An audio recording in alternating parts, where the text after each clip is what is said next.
kau tuh yang gini bilang juga. Man urung langsung kan hamgen. Begini cara mensucikan najis apabila terdapat di dalam masjid.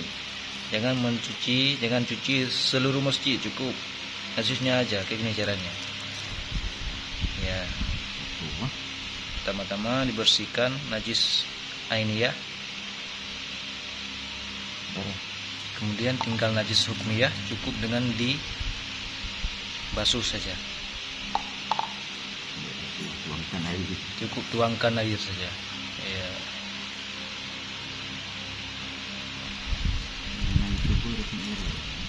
Kaya terting macam kilometer ada.